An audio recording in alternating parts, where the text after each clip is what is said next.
Item ಯಾವುದೇ ಇರಲಿ try ಮಾಡಿ ಆಚಿ ಚಿಕನ್ ಮಸಾಲಾ. ಹಲವಾರು ಚಿತ್ರಗಳನ್ನ 50 ವರ್ಷದಿಂದ ಮಾಡ್ಕೊಂಡು ಬಂದಿದ್ದೀನಿ.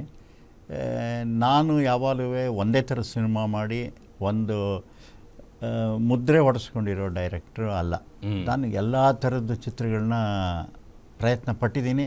ಹೌದು, ಪ್ರೇಕ್ಷಕರು, ಪತ್ರಿಕೆಯವರು, ವಿಮರ್ಶಕರು ಎಲ್ಲ ನೋಡಿ ಬೇಷ್ ಅಂತ ಹೇಳಿ ನನ್ನ ಎಲ್ಲ ಹೊಸ ಪ್ರಯತ್ನಗಳಿಗೆ ಒಂದು ಬೆನ್ನು ತಟ್ಟಿದ್ದಾರೆ.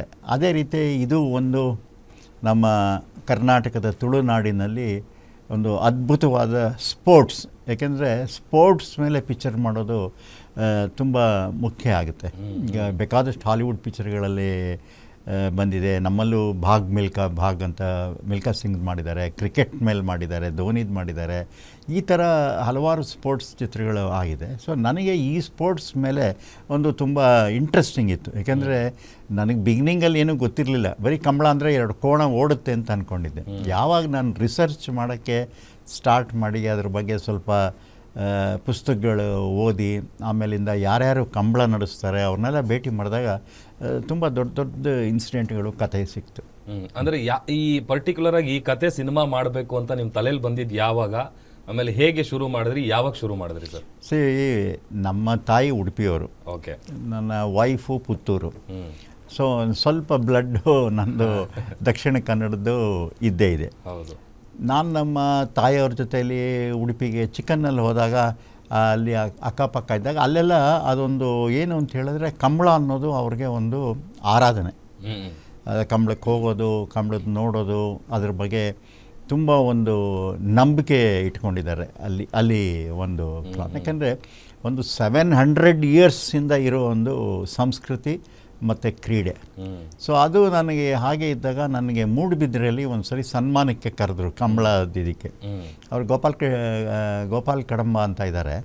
ಅವರು ಒಂದು ಭೀಷ್ಮ ಅಂತ ಹೇಳ್ಬೋದು, ತುಂಬ ರಿಸರ್ಚ್ ಮಾಡಿ ಎಲ್ಲ ಮಾಡಿದ್ದಾರೆ, ಗುಣಪಾಲ್ ಕಡಂಬ. ಸೊ ಅವ್ರ ಜೊತೆ ನಾನು ಮಾತಾಡಿದಾಗ ಅವತ್ತು ಅಲ್ಲಿ ಹೋದಾಗ 1 ಲಕ್ಷ ಜನ ಇದ್ದರು. ನಾನು ಏನು 1 ಲಕ್ಷ ಜನ, ಕ್ರಿಕೆಟ್ ಸ್ಟೇಡಿಯಮ್ಮಲ್ಲಿ 60,000 ಇರ್ತಾರೆ, ಇಲ್ಲೇನು 1 ಲಕ್ಷ ಜನ ಇದ್ದಾರೆ, ಸುತ್ತ ಜನ. ಆಮೇಲೆ ಆ ಒಂದು ಸೆಲೆಬ್ರೇಷನ್ನು 3 ಡೇಸ್ ನಡೆಯುತ್ತೆ ಕಂಬಳ. ಸೊ ಇದನ್ನೆಲ್ಲ ನೋಡಿದಾಗ ಯಾತಕ್ಕೊಂದು ಸಿನಿಮಾ ಕೈ ಹಾಕಬಾರ್ದು ಅಂತ ಪ್ರಾರಂಭಿಸಿದಾಗ ಬೇಕಾದಷ್ಟು ವಿಷಯಗಳು ಸಿಕ್ಕಿ ಒಂದು ಚಿತ್ರ ಆಯಿತು. ಈಗ ನಾಳೆ ರಿಲೀಸ್ ಆಗ್ತಿದೆ ಸರ್. ಅಂದರೆ ಎಷ್ಟು ಲ್ಯಾಂಗ್ವೇಜಲ್ಲಿ ರಿಲೀಸ್ ಆಗ್ತಾ ಇದೆ? 2 ಲ್ಯಾಂಗ್ವೇಜ್, ತುಳು ಆ್ಯಂಡ್ ಕನ್ನಡ. ಹೌದು. ನಮಗೆ ಇದನ್ನು ತಮಿಳು, ತೆಲುಗು, ಮಲಯಾಳಮು, ಹಿಂದಿಗೂ ಡಬ್ ಮಾಡೋ ಒಂದು ಯೋಜನೆ ಇದೆ. ಆಮೇಲೆ ಇದು ಎಲ್ಲದಕ್ಕಿಂತ ಹೆಚ್ಚಾಗಿ ನನಗೆ ಇಂಗ್ಲೀಷ್ನಲ್ಲಿ ಡಬ್ ಮಾಡಬೇಕು ಅಂತ ಭಾಳ ಆಸೆ ಇದೆ. ಯಾಕೆಂದರೆ ಪ್ರಪಂಚಕ್ಕೆ ಏನು ತೋರಿಸ್ಬೇಕು ಅಂದರೆ ನಮ್ಮಲ್ಲಿ ಕೋಣಗಳನ್ನ ಯಾವ ರೀತಿ ಒಂದು ಆರಾಧಿಸ್ತಾರೆ ಮತ್ತು ದೈವ ಅಂತ ಪೂಜೆ ಮಾಡ್ತಾರೆ, ಎಷ್ಟೋ ನಂಬಿಕೆಗಳಿದೆ ಅವ್ರಿಗೆ ಅದರಲ್ಲಿ. ಆ ಕಂಬಳ ಓಡೋ ಕೆರೆ ಇದೆಯಲ್ಲ, ಆ ತೀರ್ಥನ ತೆಗೆದು ಮನೇಲಿ ಬಾಟ್ಲಾಗಲ್ತ ಹಾಕ್ಕೊಂಡು ಇಟ್ಕೋತಾರೆ, ಚಪ್ಪಲಿ ಹಾಕ್ಕೊಂಡು ಅಲ್ಲಿ ನಡೆಯಲ್ಲ. ಆಮೇಲೆ ಒಂದು ಪ್ರತೀತಿ ಏನಿದೆ, ಕಂಬಳ ನಡೆಯುವಾಗ ದೈವಗಳು ಅದರಲ್ಲಿ ಇರುತ್ತೆ ಅಂತ ಚಪ್ಪಲಿ ಹಾಕಲ್ಲ, ಆ ಒಂದು ನಂಬಿಕೆ. ಆಮೇಲೆ ಅಲ್ಲಿ ಒಂದು ಪೊಲೀಸ್ ಇರಲ್ಲ, ಅದು 1 ಲಕ್ಷ ಜನ ಇದ್ದರೆ. ಅಂದರೆ ಅಷ್ಟು ಒಂದು ಸಿಸ್ಟಮೆಟಿಕ್ಕಾಗಿ ಯಾವುದೇ ಒಂದು ಗಲಾಟೆಗೆ ಆಸ್ಪದ ಕೊಡದೇನೆ ನಡೆಯುತ್ತೆ ಅದು. ಅದೇ ಒಂದು ಭಾಳ, ಏಕೆಂದರೆ 1 ಲಕ್ಷ ಜನ ಇದ್ದು ಏನಾದರೂ ಗಲಾಟೆಗಳು ಅವು ಇವು ಈ ಪಾರ್ಟಿ ಸೋತವರು, ಆ ಪಾರ್ಟಿ ಸೋತವರು, ಬಟ್ ಏನೂ ಇಲ್ಲ, ಅಂಪೈರ್ ಡಿಸಿಷನ್ನ ಚೆನ್ನಾಗಿ ಅಕ್ಸೆಪ್ಟ್ ಮಾಡ್ತಾರೆ. ಆಮೇಲೆ ಕತೆ ತುಂಬ ಇದೆ ಅಂದರೆ ಓನರ್ಸ್ ಇದ್ದಾರೆ, ರೈಡರ್ಸ್ ಇದ್ದಾರೆ, ಕೋಣ ಇದೆ, ಬೆಟ್ಟಿಂಗ್ನವ್ರಿದ್ದಾರೆ, ಪ್ರೇಕ್ಷಕರಿದ್ದಾರೆ, ಅಂಪೈರ್ಸ್ ಇದ್ದಾರೆ. ಹೀಗೆ ಹಲವಾರು ಸೆಕ್ಷನ್ ಅಲ್ಲಿ ಬರೋದ್ರಿಂದ ಒಬ್ಬೊಬ್ರಿಗೂ ಒಂದೊಂದು ಕಥೆ ಇದೆ. ಅದೇ ಸರ್, ನೀವು ಹೇಳ್ದಂಗೆ 1975 ನಾಗಕನ್ಯೆಯಿಂದ ಹಿಡಿದು ಈಗ 2026 ರಕ್ತ ಕಾಶ್ಮೀರದವರೆಗೂ ನೀವು ಕೊಟ್ಟಿರುವಂಥ ಸಿನಿಮಾಗಳನ್ನು ನೋಡಿದ್ರೆ ಸಹಜವಾಗಿ ಎಲ್ಲ ಪ್ರೇಕ್ಷಕಾಭಿಮಾನಿಗಳಿಗೆ ಒಂದಷ್ಟು ನಿರೀಕ್ಷೆ ಇರುತ್ತೆ. ಈ ಸಿನಿಮಾ ಜನ ಯಾಕೆ ಬಂದು ನೋಡಬೇಕು, ಆಮೇಲೆ ಏನು ನಿರೀಕ್ಷೆ ಮಾಡ್ಬೋದು ಈ ಸಿನಿಮಾದಿಂದ ಪ್ರೇಕ್ಷಕರು? ಅಲ್ಲ, ಒಂದು ಸಿನಿಮಾ ನೋಡೋಕ್ಕೆ ಜನ ಬಂದಾಗ ಅವ್ರಿಗೇನು ಬೇಕೋ ಅದೆಲ್ಲ ಇದರಲ್ಲಿರುತ್ತೆ.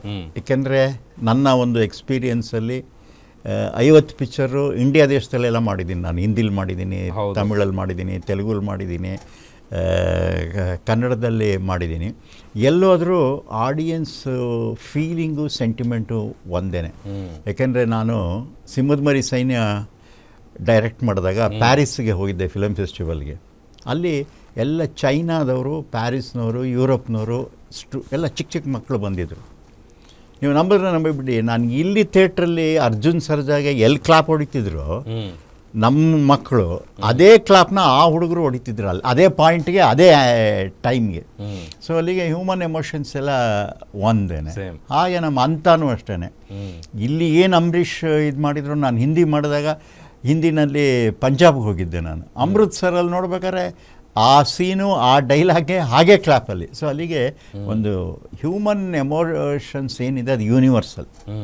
ಹಾಗೆ ಈ ಚಿತ್ರದಲ್ಲಿ ಎಲ್ಲ ಥರದ್ದು ಒಂದು ನಮ್ಮ ತುಳುನಾಡಿನ ಸಂಸ್ಕೃತಿ, ಅಂದರೆ ಇದು 700 ವರ್ಷದಿಂದ ಭೂಮಿ, ಪ್ರಾಣಿ, ಪ್ರಕೃತಿ, ಮನುಷ್ಯ, ಇದು ಸಂಬಂಧಗಳ ಮೇಲೆ ಕಥೆ. ಇದನ್ನೆಲ್ಲ ಒಂದು ಸಿನಿಮಾದಲ್ಲಿ ನೋಡ್ಬೋದು.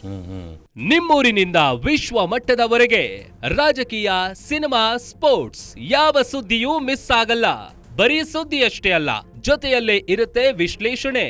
ಗ್ಯಾರಂಟಿ ನ್ಯೂಸ್ ನ ಸಬ್ಸ್ಕ್ರೈಬ್ ಮಾಡಿ, ಫಾಲೋ ಮಾಡಿ, ಕ್ಷಣ ಕ್ಷಣದ ಅಪ್ಡೇಟ್ಸ್ ಪಡೆಯಿರಿ.